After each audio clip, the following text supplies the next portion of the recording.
Uh-oh. There it is. All right. Well, I think we're live. This is my It's a first great time. way. This is my first time running this show, so I apologize to everybody. I'm running the show today, which is obviously bad for everyone involved. Fortunately, as many of you can agree, I am not in charge of the Ducks. Um, I man. just I just watched you slide two images of yourself out of the way. Amazing. This is the Uh, Me podcast with me and special guest me. what a Um, bit it would be just to have hear me, but just have two two of me, of yeah. you. Oh man. Well, like, Uh, listen. I mean, we picked a game, of course. 4-1 loss to the Hurricanes, but I said to this to you before we hopped on here that it doesn't feel as bad as the scoreline looks. And like I know a lot of times you say that with like games that end up being like 3 or 4-1 with two empty netters, and it was technically a 1 goal game and it was close. Obviously, that's not exactly the case here, but like it didn't feel bad. There were times where the Ducks really did take the pace of play to the Hurricanes. They had their chances, a lot of shots over atop of the net. They're apparently aiming high on Freddie Anderson, but I mean, they had their chances. Some good saves from Freddie, some bad bounces on a few of the goals. But man, the Hurricanes they're just a fucking tough team to play against. Like their penalty kill is one of the most frustrating things to watch to try and get in the zone. And I don't even think like in the past, you look at the Ducks power play and you say it's just bad. Like, any team is going to look like the Hurricanes against the Ducks power play. Like they just can't enter the zone and get things going. But obviously that's not the case this year. But the Hurricanes, the way they play, and it was mentioned a million times on the broadcast, how relentless they are on their penalty kill. I think they said they're 85% over the last 5 seasons, which is just insanity. So, I mean, listen, it's a great team, one of the best in the league. They're 4-0 to start the season. We knew this was going to be a tough matchup, but I think there are some positives that you can take away from this game.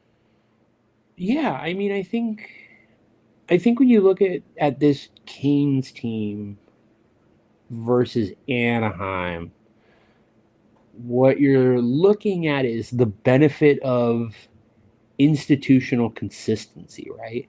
Like this Hurricanes team has been together for a while, and like certain pieces are new and different things like that. This is Keandre Miller's first time. This is first Nikolai season with them. Ehlers. This is Ayler's first season. You've got Logan Stankoven, who spent like half the year last year with them. Mm-hmm. Nikishkin played a couple of games in the playoffs and stuff like that. But like, I think more than anything, what you see is just like when you have a group that has been together for a long time and has been led by the same guy for a long time, the parts of the game that are kind of mental and schematic are super consistent and just super locked down. Like, I just don't think when you play the Hurricanes, you're going to get a lot of opportunities. They're not going to make a lot of mistakes. They're not going to give a lot of way. They're absolutely relentless. And everybody, for the most part, is completely bought in and knows what they're supposed to be doing. And when you Mm-hmm. have a young team like Anaheim is right now, you see in stark relief what the difference is, right? Like what you're seeing with Anaheim is a young team that, like, I mean, especially when you compare it to the last 3 games, you saw them play teams that they should be able to beat or should be competitive with at the very least.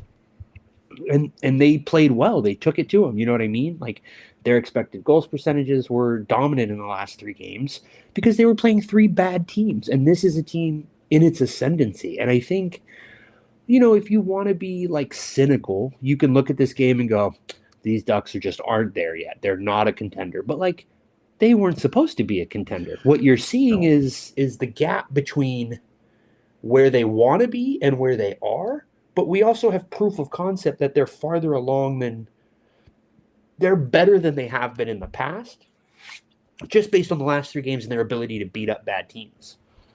Yeah, I mean, I don't think it's even cynical to come out and say from this game and say, well, they're not contenders yet. Because I don't think, again, like you said, I don't think they were. And to go up against a team like Carolina and to lose, it's expected. But I think the difference from what we've seen in the past is, again, 3 bad teams to start the season, but they outplayed them by a mile, all 3 of those teams.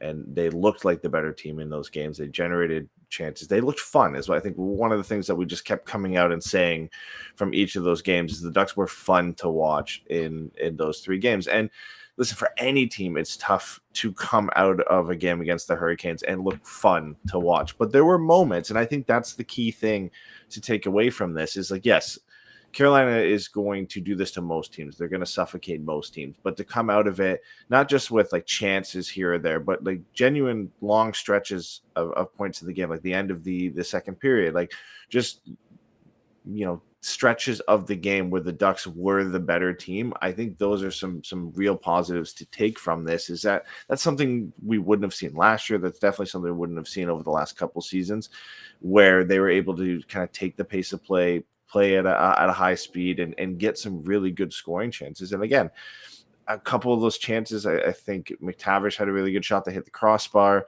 Leo Carlson had a kind of a spin shot where he just didn't have his footing, and the whole top half of the net was open. He just missed, right? So if 1 or 2 of those kind of bounce your way, then this is a much closer game. And at a team where you're not going to get that many chances against, that's the difference at the end of the day, right? And again, Jarvis is the first goal for him is a little bit of a bad bounce, but his shot is perfect, and he's been excellent for them this year. So there's always these minor differences that are going to make the difference in these close games against teams as good as Carolina. But all in all, I come out of it still feeling positive, right? Like this is a game where you'd get really down at, I think, last year. Because you really would come out of it with the Ducks not looking like they had anything going for them. It's tough to have a loss before a long road trip like this one coming up, but I still think it sets the table for what will be an important road trip and kind of a measuring stick. We said this game itself is a measuring stick to see, are they good or are they good, right? And now I think this road trip will be a good measuring stick to say, okay, well, where's the middle ground there, right? Like, where are they exactly landing between there? Because there's some winnable games. You're playing Chicago, right? But then there's some tough matchups. You've got Florida, and I know they're banged up, but they're still the 2-time defending Stanley Cup champions. You've got Tampa Bay. I think Boston is in there as well. So yeah, not any easy games coming up in an important road trip. Yeah, and I mean, Florida is again another team with a lot of that kind of like institutional consistency and a team that Florida, like Tampa, both of them, right? So these are teams you're going to go out and you're going to want to see, and I think much kind of unanimously would expect to be in the lottery come April. They still looked like a hockey team. You saw some of this stuff. We had a lot of positives from Beckett. You've got that kind of kid line of Seneca, Cutter, and McTavish looking good. Leo Carlson looks incredible right now.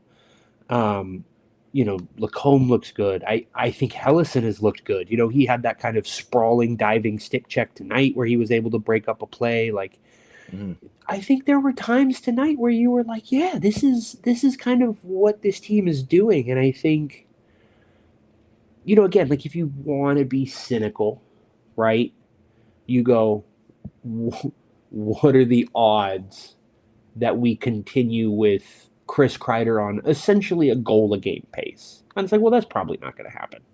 Right. But, and I don't know, we didn't even really talk about how we wanted to do this, but like one of the things that we talked about in our Lost Ducks preview is about like what a win or what like a success looks like for individual players, right? Kind of best case scenario, worst case scenario. Right. And one of the things we talked about with Chris Kreider was just like 11 or 12 power play goals. We're on pace already for that, He's right? Got 3 already. Yeah. So. And so you're seeing from him, like, it's nice to see a guy perform in a way where you're like, oh, that's why they went out and got him. That's what he's here to do.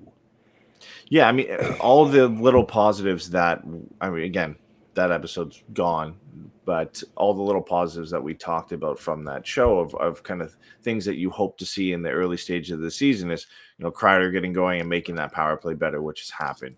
The kids, specifically Leo Carlson, taking steps forward, and he's been, I would say, the Ducks' best player through all 4 games so Mm-hmm. far. Like, he's just shown up in every game. You want Cutter Gauthier shooting the puck, which, I mean, he had like 10 shots against San Jose, had 6 tonight, 5 in another game. So he's shooting the puck, he's scoring, he has 3 goals, held off the score sheet tonight, but definitely had his chances. You want Beckett Seneca proving he can stay in the lineup, and obviously, the last few games have been excellent from him, and he just has this look to him that I just don't see him not playing with the Ducks for the rest of the year at this point. Like, again, I know it's early, but there are guys you just watch, and I mean, he surprised me with how comfortable he looks out there. Mm-hmm. And then, yeah, just the kids on the blue line, like you'd mentioned, Jackson Lacombe coming out and proving last year wasn't a fluke, and he's looked good so far. I really like what I've seen from Zellweger as well, and Mm-hmm. just his ability to bring the puck up the ice. So the positives are certainly there. And you saw them, much more across the first 3 games. But even tonight, again, Leo Carlson, by far the best player, hits the crossbar, scores a goal, gets a couple other good chances. Probably could have had a few more goals, a few more points if things fell the Ducks' way tonight. Cutter Gauthier, again, like I said, 6 shots. A few guys, and that's going to happen in these games. Like, last one left in the chat mentioned that Terry didn't look himself tonight. I think Mason McTavish was on and off. Tonight, he had his moments, but I mean, that's going to happen against a team like Carolina. Beckett Seneca, as much as I liked what I saw from him kind of off the puck and physicality, and there were a few moments, again, like his close control is excellent, but it wasn't his best game and through the first 4, but it's the opponent, right? It's who you're Right. playing in this game that where everybody was kind of going, and there really wasn't anybody who wasn't going in the first 3 games. When you're playing a team as tough as Carolina, guys are going to have off nights, but to still see Carlson play well and Cutter play well, and for the most part, most of the defenders have a fairly good night. I'm positive. I'm positive going into this first game of the road trip against Chicago, and really seeing what these guys can do based off the first 3 games before this one. Yeah, and I think the other thing, like, that has kind of been a pretty consistent theme over these first 4 games is, like, they don't, like, crumble. Mm-hmm. Even tonight, like, they were still pushing, they were still going for it, they were engaged physically, they were engaged mentally. Like, there were little mistakes, like Granlund had a turnover. Yeah, I mean, the Lacombe mistakes had a that led turnover. to There goals, were right? there were Yeah. little things here and there that you're just like, yeah, man, you can't do that. But I don't know, it didn't feel hopeless, right? There wasn't a point in this game where I was just like, they can't make a game of it, right? Like, I think, it gets, like, I kind of said this on Twitter, but, like, I think, the best way I can describe, like, playing the Hurricanes is like getting caught in a riptide. The moment they get that lead, you're just kind of holding on, and you're really trying to just, like, find air again. You're just tumbling under the water, and it's just, all right, can you fight through it? Can you get some air? And can you create an opportunity for yourself that will allow you to kind of try to assert yourself in the game again? Yeah, you got to put And, them on the like, back foot. You yeah, can't. for sure. That And the Hurricanes playing with the lead and playing on the back foot is completely different. Now, they're still a good team regardless, but if you put enough pressure on them and you get in a situation where you're not, like you said, getting stuck, where they can suffocate you out of the game, then you have a chance. yeah, exactly. And I think, even then, like I said, they were still pushing for it, and you're like, all right, man, like, they still want to win this game. They haven't folded, and I don't think in years past this team has had that kind of mental and emotional resiliency where you're like, they're gonna push it for 60 minutes. Yeah. And it's just so nice to see. And, like, I don't know how to do this because it doesn't, like, we've said plenty about Joel Quenneville and Right. about whether or not he should be back in the league to begin with. I would like to think that our bona fides on this, as it were, right, are fair. So at a certain point, it just becomes about talking about hockey because that's what we're supposed to do, right? Mhm. He looks like a good coach. Yeah. Like it doesn't feel to me that the hockey related concern of how is this dude being out of the league for 4 years going to affect this team's ability to like play hockey, right? Like how is he going to adapt? And they look aggressive, they look They're fast. assertive, they're playing so fast. And yeah, there are parts of it that are real fire wagon where it's just back and forth and up and down. I mean, you saw But it in that's the okay, I think, because the team is young, the defense is young, right? You've got Radko, you've got Zellweger. yeah. You can look at the Lacombe thing and be like, look, Jackson Lacombe played 4 years in college. He played at least 1 year in the AHL, and he's really started to come along and all that stuff. But like for the most part, this is a young team, and nobody is like, I'm not watching anybody and just being like, you're in over your head. It's just Mhm. like, you're just not there yet. But you can see where everybody's supposed to fit. Yeah, I mean, and they're learning a new system too, which I mean, listen, like I think a lot of the benefit for the Ducks in trying to learn this right off the bat is, like you said, they are young, they are fast. So playing fast is not necessarily difficult to just grasp the concept of. But even Ryan Strome was on the broadcast and Mm-hmm. kind of talking about Joel Quenneville and his impact, and the difference in practices and how sometimes they're just kind of hard and fast practices, kind of simulating what they want to do in the game. Like there's mistakes that you see tonight where in the past in different circumstances you say, oh, that's a bad turnover. There's two turnovers in this game that led to goals. There's a Jackson Mm-hmm. Lacombe down 3-1 trying to skate up the ice, gets the puck knocked off his stick, and a couple seconds later it's in the back of your net. There's a Granlund pass, I believe it was Granlund, straight up Yeah. the center, picked off, and then again a couple seconds later it's in the back of your net. But you see what they're trying to do there, right?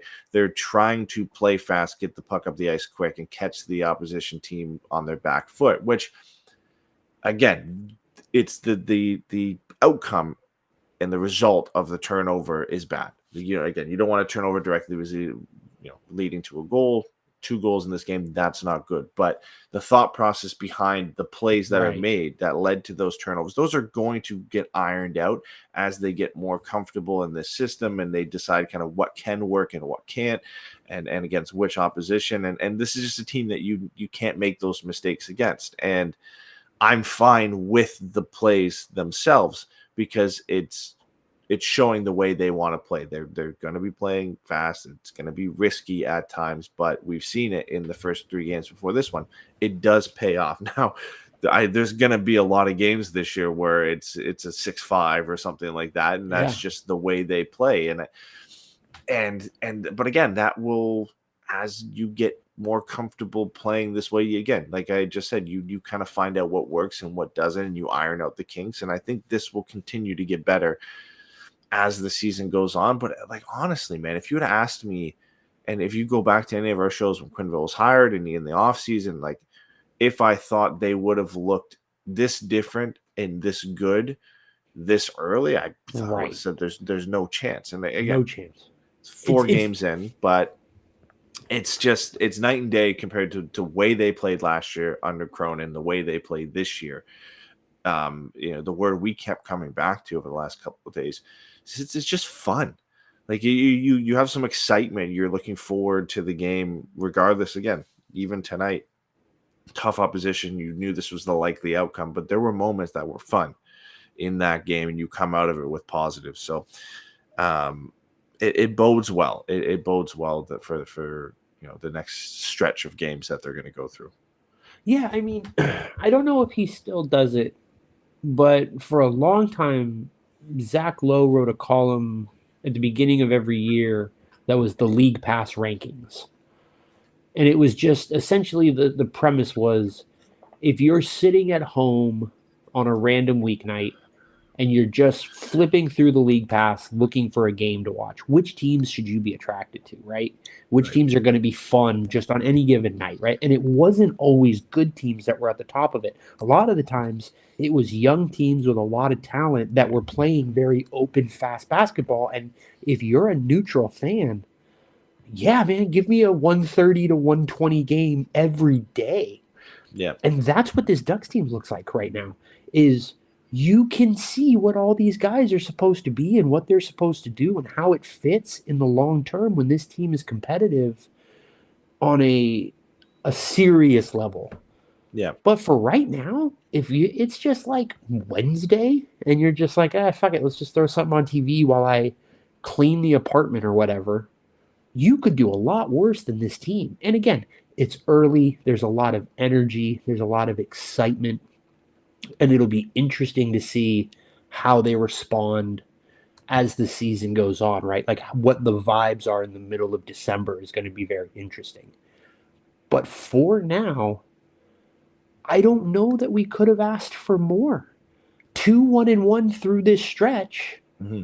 feels good to me. Like Yeah. Well, 5 out of 8 points is not bad. the individual performances too. And I want to get into some of these guys because again, they're players we covered in the preview that we ended up not being able to put out. But now that we've had 4 games under our belt here to look at some of these guys, like I think obviously the obvious place to start is Leo Carlson. And I know, like, game 1 and game 2, one of the things you mentioned is just like how much bigger he looks, how much faster he looks out there, more comfortable. Like, this is a guy that looks like a number 1 center now. Yeah. And there were, and not that he didn't last year, but there were games where he did and games where he didn't. And again, that's a young player coming into their own in a really tough system and team and environment to play in last year. But clearly, the coaching staff and the team have the utmost confidence in this kid to go out there, and he's in there all situations, man. He's on penalty kill, he's top power plays, top line. They're getting him out there. One shift comes off the ice, the next shift he's right back out there. Like, he looks excellent. Like, there's a few plays in this game specifically, like the play where he hit the crossbar. He had no business getting in space alone like he did. He fought off 2 players along the boards, pushed it forward to himself, then blew past them, and then kind of made a power move to the net, and he had the whole top half of the net open. And it's just a tough finish from that angle with guy over his shoulder, and he hits the crossbar. 5 seconds later, he wins the puck back, gets another chance in front of the net, and almost scores. Like, that, I think, is the epitome of what we've seen from Leo Carlson over the first few games. I mean, the 3-point game against Pittsburgh, he was excellent, scored the OT winner in that one. He's been all over the ice, all over the place in all 4 games. But like this is the guy, and this is one of the things we mentioned and talked about in our preview is, the Ducks have a lot of good young players, but we need some guys now to step up and be Good players. franchise players, right? Like, they need to be elite level talent, right? Like, and I think we had mentioned Leo Carlson and Cutter Gauthier is kind of the most likely guys that could do that. Now, obviously, watching Beckett Seneca in the first few games here, you feel like you could potentially, over time, loop him into that conversation, recognizing this is only 4 games into his NHL career at this point. But I mean, the start specifically from Leo Carlson gives you much more confidence that he can be that guy. And again, the fact that he just looks more dominant, like this size and speed this year, and then Cutter Gauthier as well. We had mentioned wanting to come out, not necessarily needs to shoot the puck more, but just needs to be that intent to score goals, because the Ducks have desperately needed somebody who just always wants to shoot when the puck's on their stick, and he's done that, right? Any chance he gets, and he's making plays for himself, right? Even in this game, the play where he brought it back to the blue line, cut inside past 2 defenders, and wired one scoring top corner, and Fred Anderson made a good glove save on that one. So both of them have looked great through the first 2 games, and that's exactly what you need. So I want to ask, because I think, one of the things over the last few years with Anaheim that's been a point of concern, I think, for fans, has been the coaching staff, and I think that's more than fair to say this extended to Akins as well as Cronin, right? Mm-hmm. Was the feeling that they weren't putting young players in a position to succeed.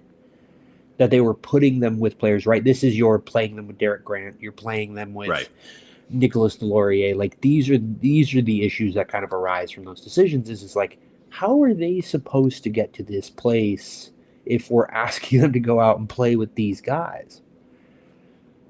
And I think the numbers last year in New York were just abysmal for Chris Kreider. Right. And he was injured, and it seems pretty clear to everybody, especially with how he's looked early this season, just in terms of his mobility, his physicality, his ability to get up and down the ice. Like he was injured, and the vibes were awful Yeah, he last year. was the There's all the whole stuff with season rumored to get Goudreau. There's all the traded stuff with out of there. Trouba. It's all the mess, right? You've got all the. I mean, it's hard to have any player go through a contract negotiations over the course of the season like they were having with Shesterkin. And I Yeah. don't think anybody like begrudged it. I can't say for sure, obviously, but like I don't feel like anybody like begrudged Shesterkin for that. At least it never felt that way. But it's just like it's just all this other shit that's going on and questions that you're getting and stuff that you're hearing and so to see how he looks right now, and then this is the first game he plays with Killorn, right? So the top line is Kreider, Leo, and Killorn. And the question that I'm finding the longest possible way to ask you is, do you think Chris Kreider is good enough that Killorn being the third man on that line isn't an issue? I think so. I also think Leo Carlson's good enough as well that it's not much of an issue.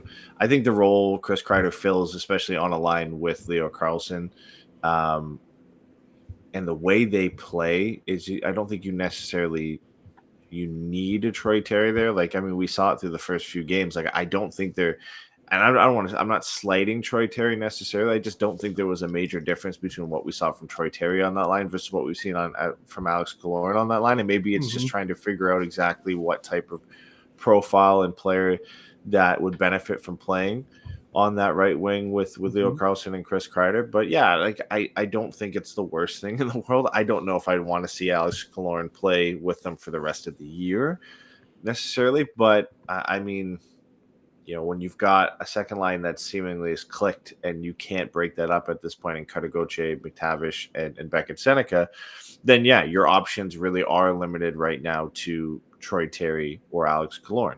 Maybe when Ryan Strome comes back, that changes things up. If Strome goes back to center, maybe we see Mikael Granlund go up and play on that line. That would be interesting to see how that works. I really like what I've seen from Granlund over the Mm-hmm. first 4 games so far, which has been a bit of a relief because obviously we criticized that free agent signing, and he is a good player, but we didn't know exactly what you're going to get. But you've just seen like a high level of compete for Mikael Granlund. He has put up points. He's played in all situations. I think he would be an interesting option to go with Carlson and Kreider. Strome in his conversations with the broadcast crew doesn't seem like he's necessarily close to coming back, as like I don't know if we're going to see him for the first few games of this road trip, but Uh-huh. I think it's a situation right now we'll probably see it just revolve around swapping Killorn and Troy Terry at this point, because I don't think you're breaking up. You're not moving Granlund right now off of that third line when you don't have another center to fill that spot with. I don't think you're breaking up that second line, and then I don't think you're breaking up Carlson and Kreider. So there isn't a ton of things that can move around at this point. Sam Colangelo coming in to the lineup and getting an opportunity to not play on the fourth line would be nice, or at least just to play hockey at this point would be an interesting move, because we've seen him play up in the lineup in the past. So if it's for a game, Johnston comes out, Killorn plays with Paling and Nestorenko, and Colangelo comes up, or sorry, with and Colangelo comes up in the top line and plays with Carlson and Kreider. That would be interesting to see. You talked about giving young players an opportunity, right, to play up in the lineup rather than suffering on the fourth line. So I think there's options, but I don't think it's it's the worst thing in the world. Ty in the chat mentioned that Granlund would be good for the first line. I think right now that's probably where I'd be leaning, just to give it a shot. But Strome needs to come back, I think, for that to happen. Yeah, I mean, we kind of talked about this a little bit over text, and like, I'm kind of somewhat reticent to play Leo and Granlund together. I can certainly see the fit. I can see the allure of it. I think if you told me like he's a little bit more of an offensively skilled kind of Killorn type, right? In his ability to be really aggressive on the forecheck, he's gonna go after the puck, he's gonna recover the puck, Yeah. and then he's gonna be able to make plays with it. Like I can see the logic there. I would really like to see Beckett play with Kreider and Leo Yeah. because I think Seneca has really showed, like he did it tonight and he got himself in trouble, but it was one of those things where I watched him make a mistake and I was like, I'm fine with it. Yeah. Where he was just holding it and holding it and holding it. And he had like one or two guys on his back at different times at the top of the zone. He was up against his offensive blue line. And it was just like, you can't hold the puck that long anymore at this level. Like, you're a good size. I mean, look, this is a kid who's 140 pounds soaking wet. And, um, so his ability to really impose himself physically, he's going to have to continue to develop that as he fills out. But his instincts are good. His instincts with the puck are really strong. And his desire of like, he does not want to be a chip and chase player. He knows he is the most dangerous or his team is the most effective with someone having the puck on their stick. And I think the idea of having him be able to do that, Leo kind of continuing, he's really shooting more this year than he has in years past. Yep. But I still think he's best as kind of that connective tissue of like kind of being able to do both. And then Chris Kreider is just bound and determined to get shots off and to be around the front of the net and cause chaos. And I think the three of them, It's as a a line is heavy line to play really against too. exciting. Yeah.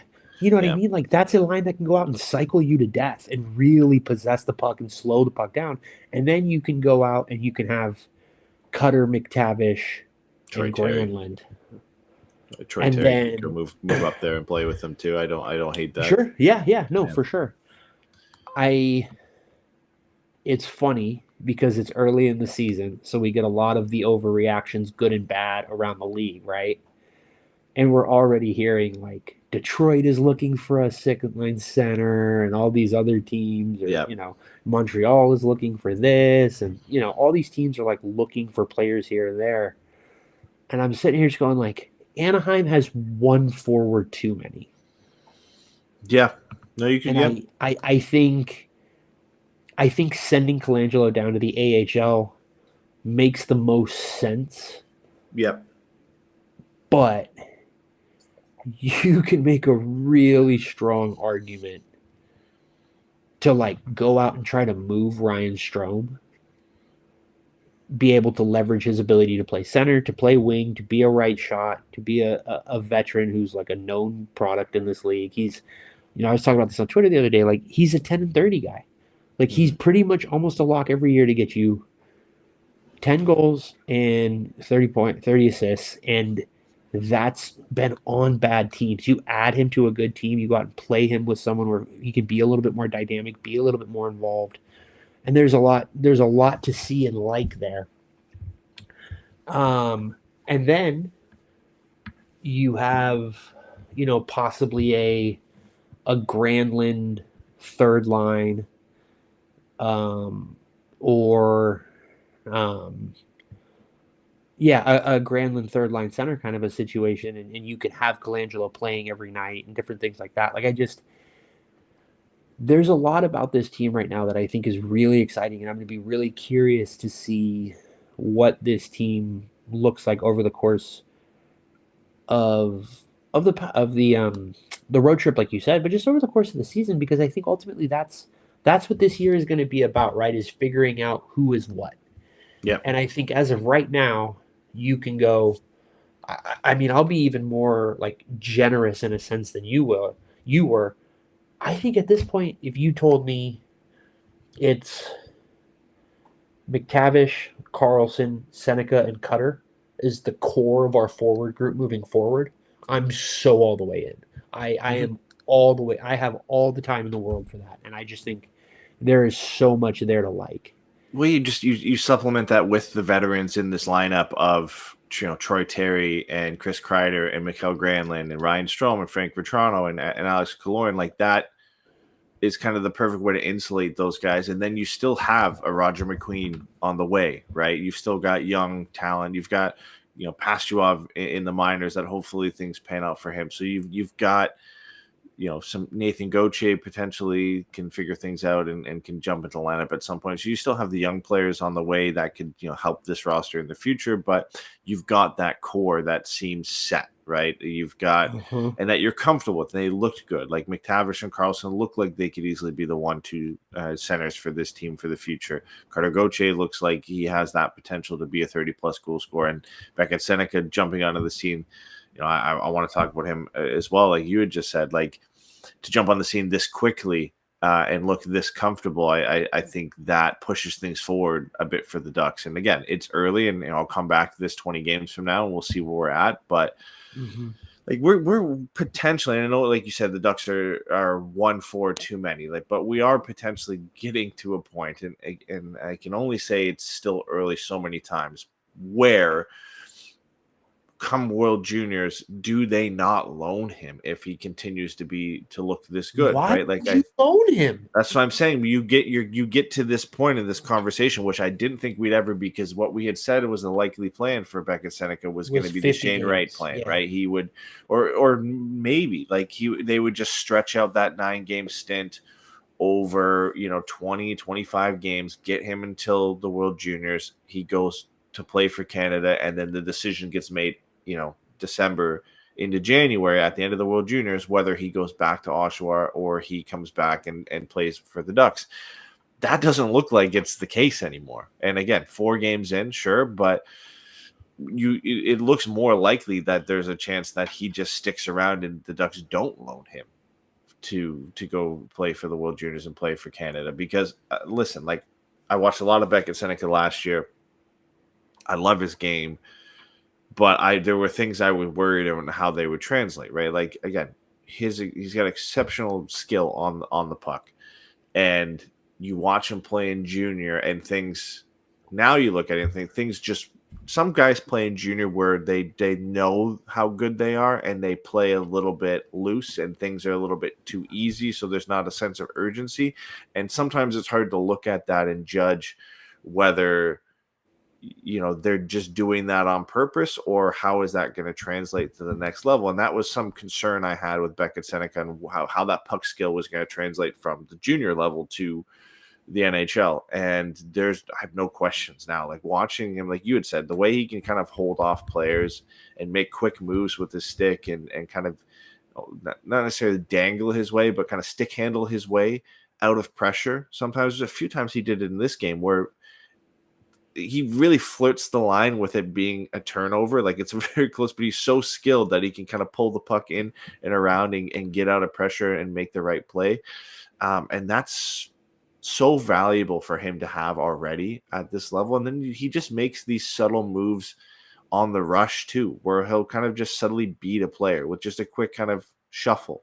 And like the space he's creating for himself, the positions he's putting himself in, the plays he's making on the puck, and then the tenacity that he plays with as well. Uh-huh. Like all those things together, like I'm just very, very impressed. Like this start for Seneca couldn't be better than what I expected. And it's hard to, you think about it, like the Ducks kind of lucked into this a little bit themselves because he was slated to play on the fourth line, but Ryan Strome goes down with injury, and then Right.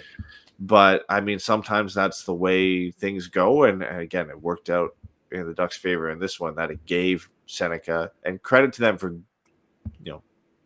boosting Seneca into that position with Uh-huh. Ryan Strom going out, because they could have easily just said, okay, Frankie Vetrano or somebody else, somebody we're more comfortable with, have a history with, you're going up in the lineup. But credit to them, for the coaching staff, for putting Beckett Seneca in that position, and he took it and ran with it, and he's looked unbelievable through the first 4 games this season. I'm really excited to see how the rest of this goes for him. And again, a full season of these guys gelling, playing well together, like that is a whole step forward in development and timeline for the Ducks to have Beckett Seneca as a full-time NHL player this season, when the likelihood and what everybody expected was the earliest would probably be next year, if not a further year out from that. And we're already here where he looks, not only is he a full-time NHL player, he's playing 17, 18 minutes a night in the top 6 and playing well, right? Like that is a huge, huge leap forward in what everybody expected was going to be the timeline for Beckett Seneca.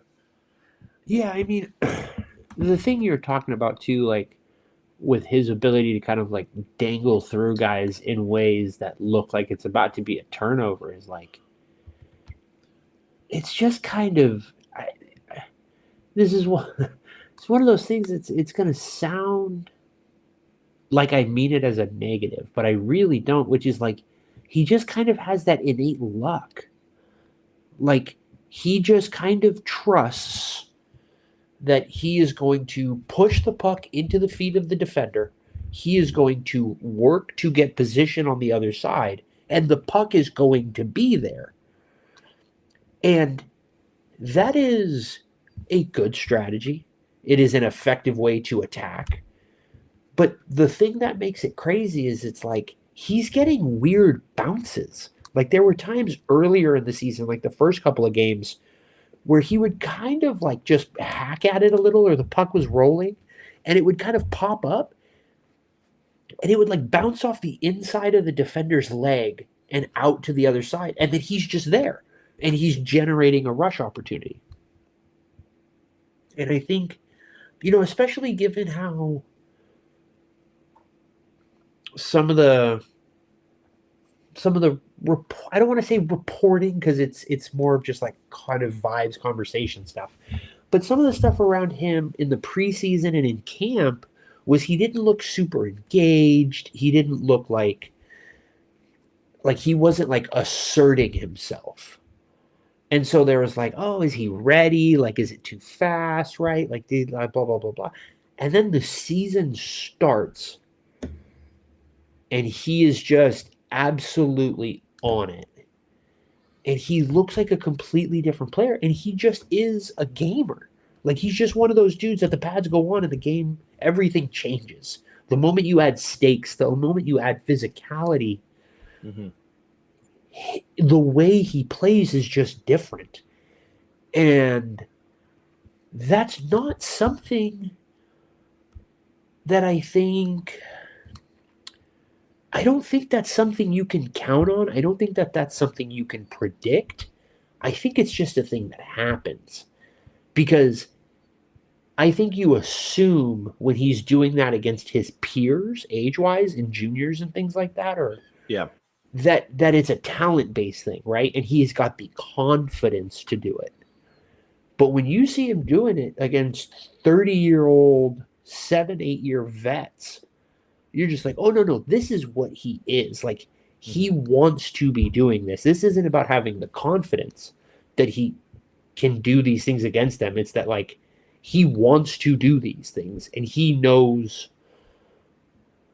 Yeah, it's just different. And to watch him just be like, I'm gonna go do this.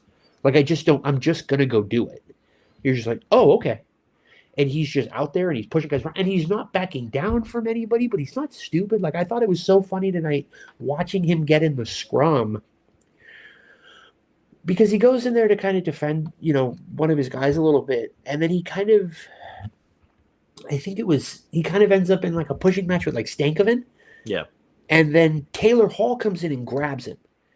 And Taylor Hall's like kind of like egging him on. And he's just like, I'm not fighting Taylor Hall. Like, that's just not what I'm going to do. But he doesn't back down. He doesn't pull away. He keeps kind of egging Taylor Hall on, but he's clearly not going to fight him. He's And not going to then take a stupid penalty. He didn't take his gloves off, so he didn't no, get no, no. any. And Like but then like it all kind of breaks up and other people get involved because everybody's rushing in because like it's him and you kind of need him to not get hurt. And then he kind of finds Logan Stankoven again, and then he kind of finds Jackson Blake, and you're just like, oh, like you get the level that you are at, and the way that like you should be engaging with your peers, right? Like you at what is he 20, 19, 20? Seneca, yeah, Yeah, 19, I think, yeah. like you shouldn't go fight a 30-year-old. But if you get in like a fake fight with another 22-year-old, Hmm. that's totally fine. Like that's not an issue. You Like notice he the just size difference when he starts understands. getting wrapped up with He Stankoven too. understands. What were you saying? So you notice the size difference when he gets wrapped up with Stankoven too. Well, yeah, exactly. But it's just like, oh, I don't need to do this. Like this isn't, that's why like he got locked up with Jalen Chatfield, and I was like, please, somebody get in there. Jalen Chatfield is a crazy man, and he will ragdoll back at Seneca. You know what I mean? But Seneca just has kind of an awareness of like, I don't need to kind of do this right now. Hmm. And it's just really nice to see him kind of have that like awareness or situational maturity in that way because if he is this, right, and if what we're seeing now is not an illusion, the Ducks are in such a good spot. He changes the algebra for what this team can be in the short term future in a pretty special way.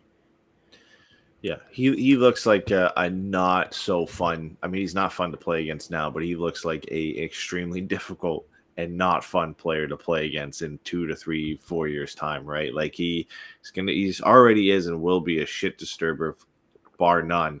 But the talent that he has, and like again, as he grows into the 6'4" frame that he has, and it probably plays at around 205, 210. It's just going to be impossible to the reach that he has and the puck skills he has to be able to get that guy off the puck already seems tough. Like as he develops and continues improving, that seems like it's going to be impossible. So you pair that with the guy again. We talked about Leo and how much bigger he looks and how much faster he looks. Like this team is going to be a big, fast, skilled team. And again, the four players you mentioned of the core of Carlson, McTavish, Gauthier, and Seneca are all big players. They're skilled players and they're fast players.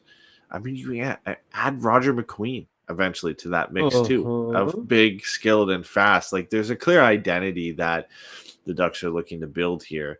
And obviously, three of them coming via the draft, one of them coming via trade, and Cutter Gauthier. Like you're starting to see, that thought process and the way they want to build this team is starting to bear fruit and seeing how they're playing and how fun it is to watch them play and to think like this is in the infancy stages of this happening and this developing because all these players are young. They're all, I believe, under 22, maybe except for Mason McTavish. Like there's a lot of positives to come from this team, the way they're playing. I wanted to talk about the one like how dumb was that Jackson Blake penalty, that slashing penalty? How ridiculous was that penalty? Like I I haven't seen somebody do that in a while, but just a full like I understand the frustration, but like that is I'm surprised he didn't get benched after that, especially with Rod behind the bench there. Like that is a full swing over the head two-hander to the back of Jacob Trouba. I don't remember the last time I saw somebody do that. Mm-hmm. I I know this isn't right, but the only thing I can think of is fucking Todd Bertuzzi. Yeah. And like it wasn't that bad, right? I don't No, want to be the dramatic action about looks this. worse than the outcome. He didn't swing it over like this is gonna it's insane, right? Because it's one of those things where it's almost like telling the other parent about something your kid did, where you're like, they did this and it was bad, and I told them that they can't do that. But also, like, me and you can talk about how this wasn't insane, right? It wasn't as bad as it sounds, blah Yeah. blah. Like he didn't swing it with like hatred in his heart, right? He didn't swing it like it was like it was a sword and he was trying to behead somebody. It was just a very juvenile and petulant, just like fuck you. And it was just so dumb.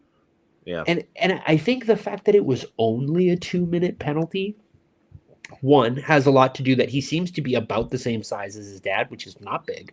Hmm. It was against Jacob Trouba, and it was so clearly stupid and not like evil that you're just like, you're so just fucking go sit down. Yeah. Just knock it off. Just go sit down. You 2 see how quick minutes. he hopped on the I'm not bench doing after this. that? Yeah, that was so Just funny.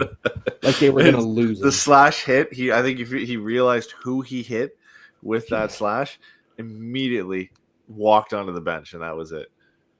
And it's just so dumb. It's just it was just so funny because my reaction was just like, oh, like you can't do that. Like that gets you like if we had a functioning department of player safety, that's a fine. Mhm. I don't think he'll get a fine for that. No, but you don't But want if to you see have like that. an actually functioning department of player safety, that's a fine because what you're saying is like this time it wasn't a big deal, but we need to make sure people know you can't do that. Yep. And if you did that, clearly you don't know that you can't do that. And so it's that kind of a thing. But like, Yeah. I mean, and the again, luckily Truba nothing even came seemed out of it, almost but like amused by it. He kind of was just like, what the fuck did you just do? Like, yeah. like Ross Johnston on the bench had a bigger reaction than just about anybody. Where all of a sudden Of he course he just did. stood up. He So lights up because that's his thing. that's his time, man. He was talking shit to Taylor Hall after that Yeah. fracas. I will say I'm it was surprised he really didn't fight funny. anybody, man. But I guess Carolina They doesn't don't really have have anybody anybody. for him to fight. They Yeah, don't have that's the anybody. thing. There's no one. There's no one for him to. I was surprised he played in this game. I didn't think he would. To me, if you want to like quibble with coaching decisions, which I'm just not interested in doing right now, you could say this was an opportunity to put out a Nestorenko Paling Colangelo line and see Yep. what they could do. Yep. Like I posted on Twitter earlier that like before this game, he was first in Corsi for percentage. He was third in expected goals for percentage. He was tied for third Yeah, with a in total of 15 minutes of ice time. whatever. It's 3 games. He's excelling in his role, but like he was like third in expected goals against. Like Mhm. he's done everything that Yeah, he he's has not been. doing anything wrong. He's So not doing anything wrong. he fought Ryan Reeves. And your point was, it's his usage, and I would like to see Colangelo get that point. And I was like, you're not wrong because Colangelo in one game already has 2/3 of Ross Johnson's expected goals for just raw total. He was at like 0.79, and Colangelo in one game was at 0.57. Mhm. Like, it's crazy. Like again, like I, it's a weird thing, but like, it seems like Quenneville's going to be really good. Like we have a friend who went to Vegas before the season started, and he was like, "I'll give you just a $20 bet. Just tell me what you want." And I was just like, "Just Quenneville for the Jack Adams, just as like a fuck it. If it happens, then I make some money off of it at least." It it looks like he's going to be a finalist again. 4 games in, but this team looks completely different. If they make the playoffs, he's a finalist. If they make the playoff, he wins. There's no way he doesn't win if they make the playoffs. Just from the turnaround, the points they had last year, right? Like that's a what? Like at least a 25-point turnaround, if not more. They finished with 85 last season, I think. So it would be about who is Columbus's coach? Everson. They didn't make the playoffs last year, but if they did, do you think he's in the he's nominated if they make the playoffs, right? Because they did that last year. They had about a 20+ point turnaround from the season prior to that. Yeah, last year it was Carberry, St. Louis, and Everson, right? Was he nominated? Okay, I yeah. think So he was like one of you'd the have, finalists. if he was, then yeah, you even if like you get close to that just because of the turnaround from the points from the season prior, the way they look better and everything, like he gets into that conversation at the very least. Now, depending on what else happens around the league, but you would have to imagine that if they're anywhere close to the playoffs, I think Columbus missed out on the last day, right? So like if they're in and around that area or making the playoffs, like he at the very least is a nominee and probably a favorite.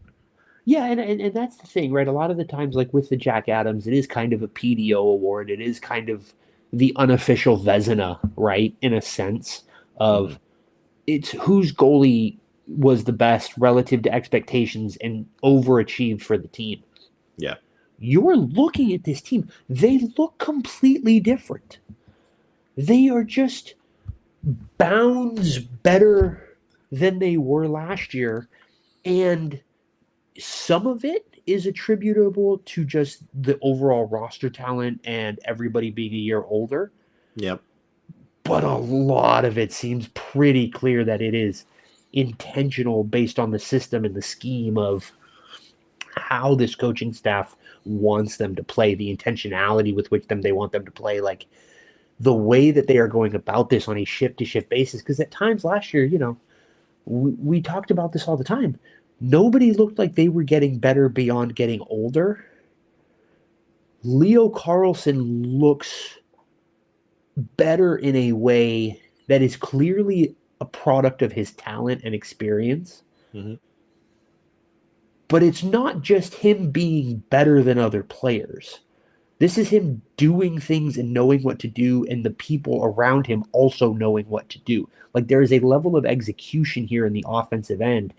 Look, we saw it in the first two games. They kept not covering the slot. We saw Patrick Present pointed out that Beckett Seneca lost Nikishkin on his goal where he just kind of creeps down from the blue line and Seneca's collapsing on the puck instead of kind of following his man and things like Yeah. that. And like there are issues in the defensive, but like they don't look like they're swimming. They look like they're making individual mistakes in moments that are costing them, as opposed to a general sense of helplessness in their own end. And I just don't think, like, we haven't gotten great goaltending yet. And I think we all kind of believe that over the course of this season, Dostal is going to settle in and he is Yeah. going to return to what we kind of all believe to be a top 10 goaltender. Yeah, I mean, there's some bad puck luck that's come into that. There was that change up that deflected off the stick in the Pittsburgh game. There were the first goal for Jarvis, and this one was a bad deflection that bounced out to him on the wing. So there's been some bad puck luck for Lucas Dostal, and I think a lot of it too is like an adjustment to just playing the way that they're playing Right. as well. Very Like much so. there's going to be opportunities for other teams in this early stages of figuring out how to play this way while also not being a detriment defensively. And listen, like I think Dostal, if you talk to him yourself, he would say like he hasn't had the greatest start. I don't think he's been bad. He's made some good saves. He's kept the Ducks in it at times, but yeah, I mean that's going to turn around at some point. Um, I think it's something that evens itself out over time. And if this team just continues to get more comfortable playing this way, you add Ryan Strome back into the mix, then that helps, right? That just things have an avenue to get better here for the Ducks when you add a player like Ryan Strome getting in. You get more used to this system beyond 4 games, like 10, 15, 20 games into this stretch of the season, and then Lucas Dostal turning things around now. I don't know about Peter Mrazek. He looked rough in his game, He but looked as long as bad. Lucas Dostal might be having to start 55 to 60 games this year, but beyond that, it's been some real positives. One thing I want to mention about the other team, like Alexander Nikishin looks really good. I've seen highlights from him for the first 3 games. He had assists in each of his games. He looks really good. Like the Hurricanes just always seem to find these guys in the draft and whatever. But that looks like a huge win for them. And I didn't know what this guy looked like and size and everything. Like I didn't know he was 6'4". Like Nikishkin? yeah, he's like He doesn't 6'4", look that big. 210. Yeah, at least the broadcast said he was 6'4". doesn't know apparently a lick of English yet at this point. So that Svechnikov was probably helping him out there. But yeah, I mean that kid looks really good. I wanted to mention that before we move on from the game. And Jarvis looks like he's taking it. Jarvis is ready through the first 4 games for the Hurricanes. Like if Svechnikov isn't going to be the 30+ goal scorer they need, it seems like Jarvis is going to be the perennial 30 goal scorer for this team. So the Hurricanes they're just an unbelievable team, unbelievably well coached. They play a system that's just impossible to break down at times. And then when, like you mentioned earlier, when they get a lead, they just suffocate the life out of you, and just take the will to play the game, the will to live out of it, until they pot another goal and just really get it out of reach at that point. You saw that during this game, but. I mean, again, the positives are there were moments even when they were down where the Ducks fought and they had chances and they hit the crossbar a couple times and they they had their chances to score and they kept fighting to the end. So that's I think all you can hope for in games like this, and that when you have these tough games coming up against Florida and Tampa and Boston, that you see a bit more of this fight and continue to develop. Yeah, I'm really excited, man. It just it's hard for me right now to have like an actual like thoughtful concept of what this team really is. Mm-hmm. Because again, they've played one of the best teams in the league and 3 of the worst teams in the league, and over that span they looked better than I would have expected, but roughly the outcomes have been what they were about. They should kind of be, right? They lost to Seattle. I think Seattle was the best of the 3 teams. They beat Pittsburgh and they beat San Jose. Then they lost to Carolina. And you're just like, yeah, that's about right. Like, that's kind of par for the course. That's really what you're looking for out of this team. And, again, like, I don't think Dostal's been bad. I don't think he's been bad at all. I think he's been fine. And he is a better than fine goalie. So when he gets used to what this looks like in front of him, I think he will be having the kind of impact we expect him to have on a night-to-night basis. And I think that's really exciting. I think, it's going to be interesting to see what the lineup looks like when Strom comes back. It's going to be interesting what happens for these stretches of 6 or 7 games where the top players aren't scoring, right? That's when you're going to really need Granlund and Strome and Vetrano to really pick it up and to really put some points on the board. It's going to be interesting to see how they do. That's going to be when you need your defense to generate offense, right? Yep. I think this team has the depth to do it. I think they have the depth to do it when you look at the rest of this roster. Yeah, I think, and again, I think it's looking at how they've played and seeing that they are committed as a team to playing attacking hockey. You go, okay, I can see how this works over the course of it, right? I can see how you get Zellweger and Minchikov having games where they're generating offense for this team. And there's games where Ryan Strome maybe has 3 points and you win 3-2 or 4-3 or something like that. Yeah. Yeah, you can see moments and times where one line could take over because they have the skill to do that. And if everybody's playing and committed to playing that way, Karlsson gets heavy matched one night and that line just gets taken out of the game. But that opens up Strome and Vetrano and Granlund to have a good game. Or what we've seen the first few games of this season is it's been Cutter, McTavish, and Seneca who've taken over and been a line. And they were kind of taken out of it tonight, and Leo Carlsson steps up, right? No, they lose the game, but like there's going to be moments like that. But it seems like at the very least there's 3 lines that are going to be able to you roll over the boards. You have confidence that can push the pace of play and put the puck in the back of the net. And the 4th line doesn't, all you hope for doesn't seem like a detriment. And they've gone out there, they've done their job. They haven't been a negative, they haven't had a negative impact on this roster. So that, that's all I can hope for them. I don't expect them to chip in offensively that much.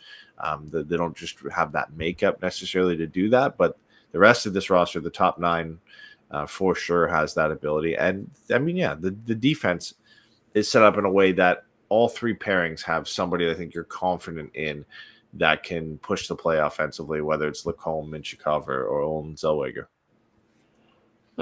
Yeah, I mean, Ross Johnson was better, according to hockey stat cards, was better than Granlund, Hellison, Vetrano, Lacombe, Minchikov, Seneca, McTavish, Gudis, and Gauthier. So Sure. Ross Johnson, the boss. Ross the boss. I mean, how could we talk about who to put on the first line right wing and not talk about Ross Johnson, right? Because he's a left wing. Stop being stupid, Eddie. God, ridiculous. Thank God we've got Kreider and Cutter who are left wings only. That means he can't jump into the lineup. So that's the other thing is I do wonder if we see some shit like that where they pop Kreider over to the right wing or try Cutter on his off wing just to see what kind of stuff they can generate depending on matchups, depending on because again over the course of the Kreider's done it in the past. I could see that. I don't know if they'll do it with Cutter, but Kreider might. And I mean Vetrano certainly could as well. Killorn obviously they've shown he can do that. So there's Vetrano and Killorn have both done it. Granlund can do that, whether it be center. He can play center, right, or left. So yeah. So it'll be interesting. It'll be really interesting to see like what kind of permutations of this lineup we get over the course of the year. And just to see how the team and how the coaching staff responds. Like I think the power play units right now are really interesting. I think they're very telling that the first unit is Lacombe, Carlson, Granlund, Kreider, Lacombe, Carlson, Granlund, Terry. Yeah. And then they switched it up a Cutter, bit McTavish, tonight. Seneca, Killorn, and Zellweger, I think, is the second unit. I just think that's really interesting, right? I want to see what that, like, how they change it because it kind of is, again, one of the reasons that I was personally very critical of the Granlund signing is it was like, I don't see him playing power play one. And if he doesn't play power play one, he's not going to have an opportunity to affect the game and put up the kind of points that he needs to be a successful addition to this team. They're fucking putting him on the first power play. Mm-hmm. You know what I mean? And he was the second line winger, like, before the injury, and then he's kind of slotted down and he's been a third line center, which is part of his versatility. And like, again, I was very critical. We were very critical of it. You're seeing the impact of all the shit that they sold us about the signing. He can play up and down the lineup. He can win face-offs. He can generate offense. He can play in all three phases. Like, yeah, so far that's kind of all seems to be true. Were we watching the other guy that we had advocated to sign instead struggle heavily in Carolina, and he had a breakaway in this game and just compounded the struggles he's had this year where the puck just rolled off his stick. So again, I mean, if the added benefit of having Mikael Granlund is being able to do this and having that versatility with the way this roster is constructed right now, I think I'd very much rather have that and just being able to kind of move pieces around, right? Where if things aren't working out, and even in a fully healthy roster, if your things, you need to move things around, and instead of having Granlund as 3C, you want to move him up in the lineup, or instead of having, Strome as 3C, you move Granlund there and you move Strome around. Like Strome can play the wing, can play center. Granlund can play the wing, can play center, right? So you can move all these guys around and try different things. And I think that's where some of the benefits going to come from having Mikael Granlund. And listen, he looked great. He dominated in the face-off dot in this game.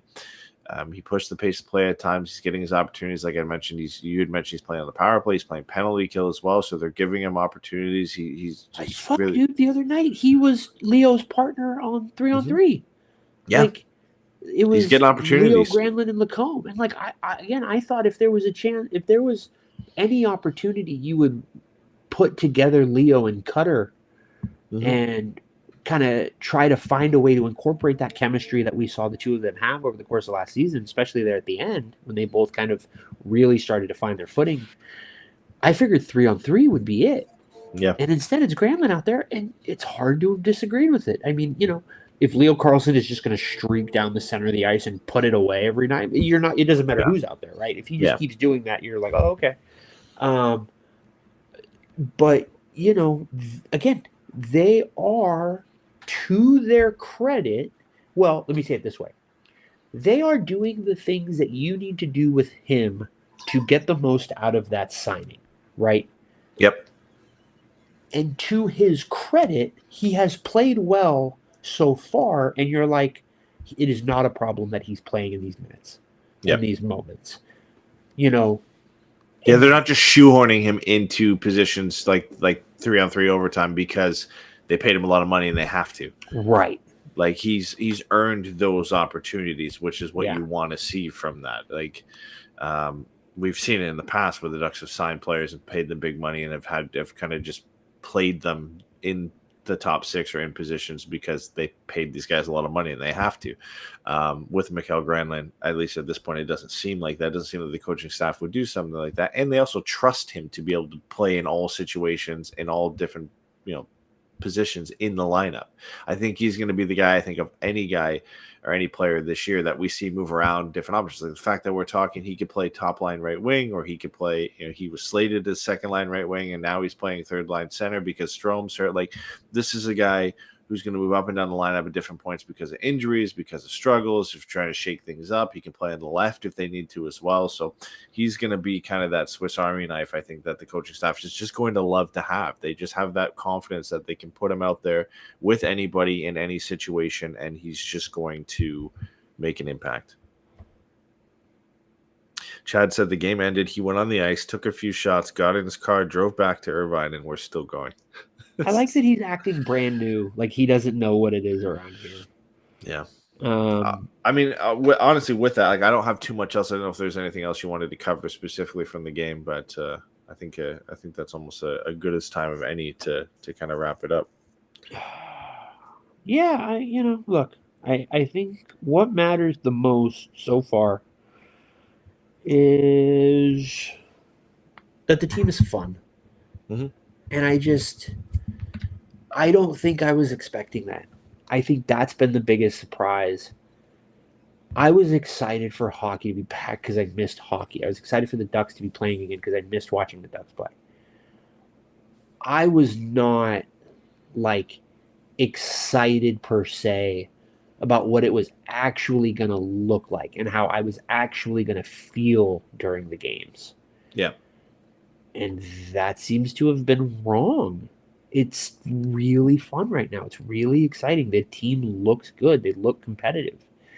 And that just rules, man. It just rules. I'm just so happy. I don't know that there's too much else to say. Chicago on Saturday, right? Is that right? Chicago, yeah, I think so, yeah. I don't have the schedule in front of me. No back-to-backs over this 12-game road trip, so a lot of time off. So we'll see how it goes. Chicago next. That should be a win. It's never easy to go into Chicago and play, but that's one I think you expect to win. They suck. It definitely can't be easy. Besides, their number one player right now is Frank Nazar, which is vindication for me. I love that. Yeah. So I talked about this a little bit on Twitter, and we didn't get a chance to mention it on the episode that lost, so it didn't really matter. Or we did talk about it. I don't remember. I think I said we talked about it. Whatever. It doesn't matter. Nothing matters. You and I have kind of set goals for the year, and should those goals happen, we will do the Hot Ones Challenge. And we agreed that one of the ones we would agree to together was 90 points for the Ducks as a team in the standings. So if they get 90 points, we are doing the Hot Ones Challenge, which means if this team makes the playoffs, we are doing the Hot Ones Challenge, and we both picked them to make the playoffs. Yeah, I would gladly do 3 Hot Ones Challenge if it means settle down. The playoffs. Settle down. Let's if it not means they make the playoffs and we get playoff hockey again, that's true. I think that's true. I would possibly do it once per every game if it wasn't insanely expensive. Oh, I guess you get a big bottle, so it doesn't matter. But look, dude, if we make the playoffs, I would almost commit to doing it every night during each game. Yeah. But the other thing is, if they keep winning, then we have to. Yeah. It's superstition at that point. But then we also set player goals. So in the event that they don't hit 90 points, And my player goal was Granlund hitting 60 points. Yeah. And your player goal was what? Uh, Alex Killorn hitting 20 goals. 20 goals. And So to preface, these are things that we don't expect to happen. Is why we picked them. yeah, these were kind of pessimism about it. Like, Yeah. you know, kind of like if this happens, I'll eat my shirt is kind of the bit, except it's a little bit more fun because it's the Hot Ones challenge. So yeah, and if we do that, we will do it live and we will take questions the entire time.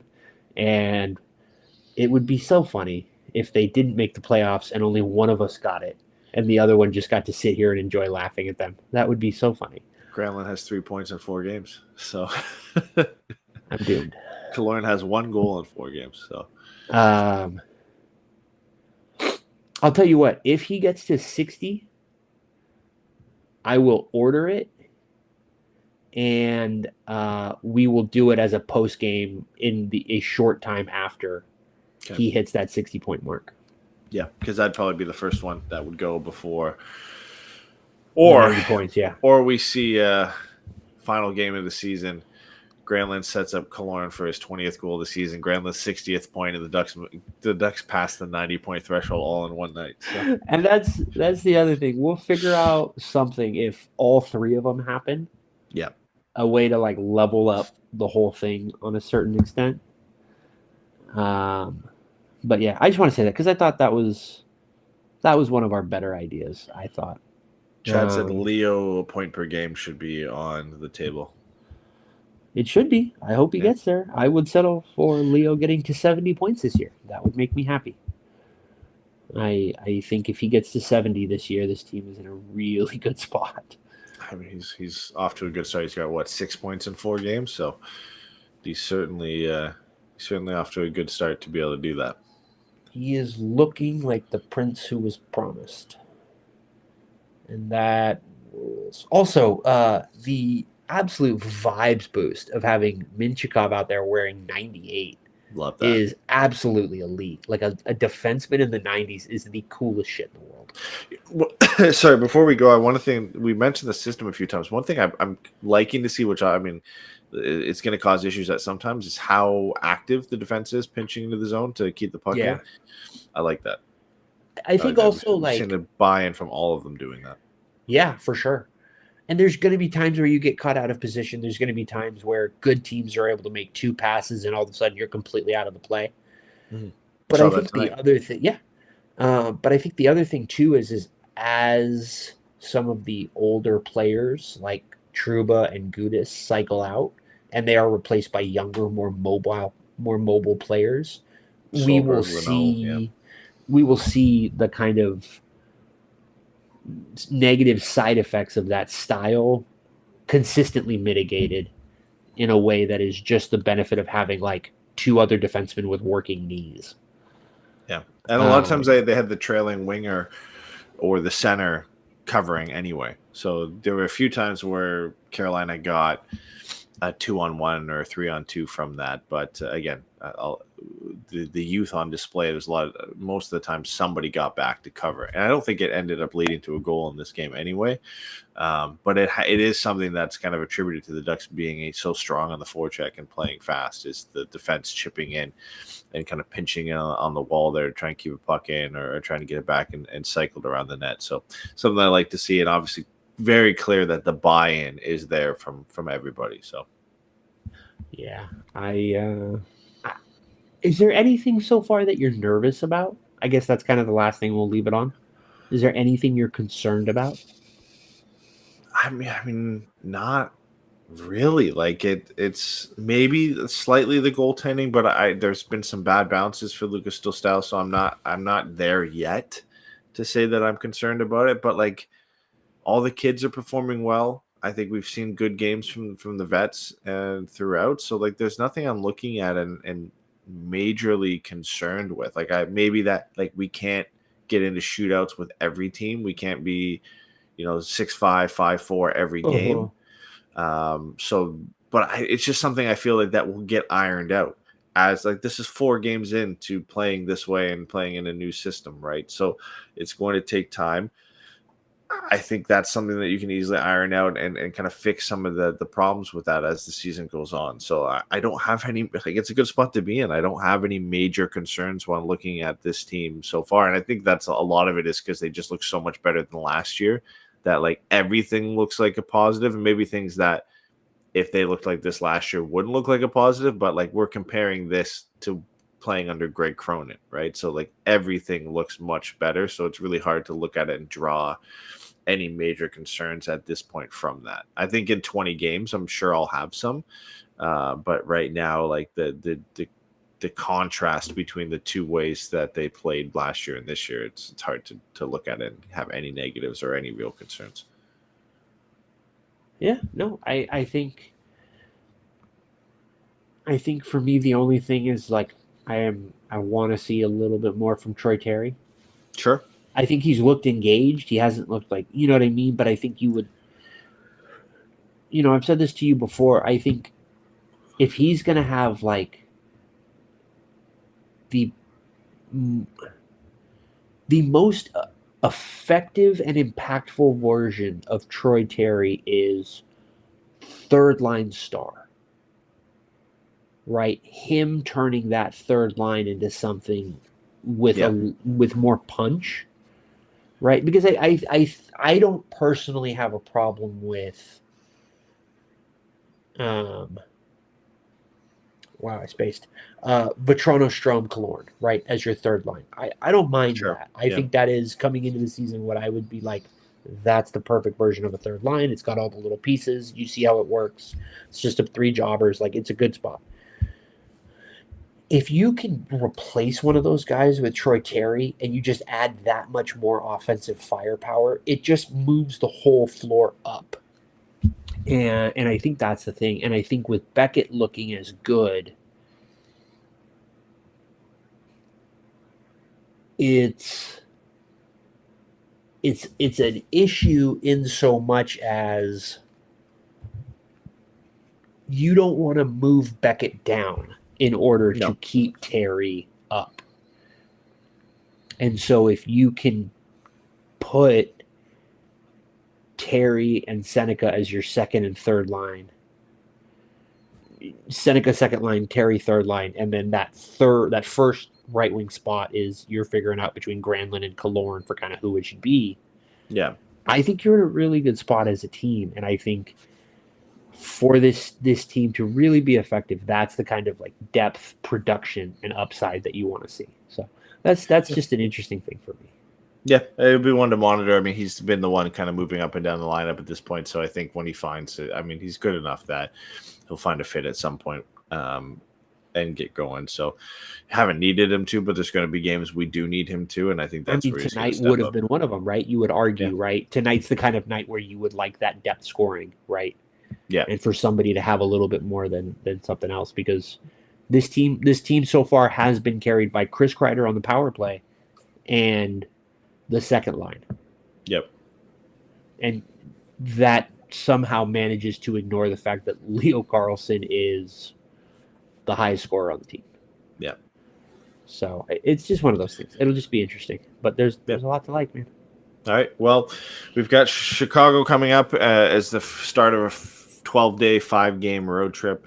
Why am I spacing on the 5th team? Is it the Rangers, Chicago, New York, Boston, Tampa, Florida? God. They've shown it to me a million times, and I'm forgetting who the final. I believe it's the Rangers. Give me a second. No, I don't want to go to the Manchester United page. That's just going to make me cry. No, it's the Preds. So it's Chicago, Nashville, Boston, Tampa, Lightning, and Florida. Then at home against the Red Wings for what I hope will be Gibson's first game at home. Yeah, I'll be interested to see if they play him, because he's already lost his starting job to Cam Talbot 3 games into the season. So that will be settle down. On this Halloween. Is why I didn't want to have that fucking conversation with you, because you're going to be like this. I'm not doing this with you. All right. Well, I don't have anything else. John Gibson. Anything else? You? No. It's been a weird week. We've had some stuff going on behind the scenes, all that kind of stuff, but we are going to make sure we're getting back to doing the Ducks Morning Brew. We're going to try and do at least one of these a month. You know, these are a lot of fun, and if we start to get more people, then maybe we can try to do them a little bit more often. But we're going to get back to keeping Ducks Morning Brew going for you guys. We want to do at least one of these a month. We're going to have plenty of 7-hour shows that we'll find things to make up and talk about. As the season goes on, we'll find opportunities to talk to more people. So, we have a lot we're excited about for this season ahead, and it looks like the team is going to play in such a fashion as to help make that easier on us as well. So, yeah. All right. I think Eddie's let me completely run the end of the show. Yeah, I was letting you complete. All right, guys. We will talk to you guys soon, and enjoy the upcoming games. Bye, everybody.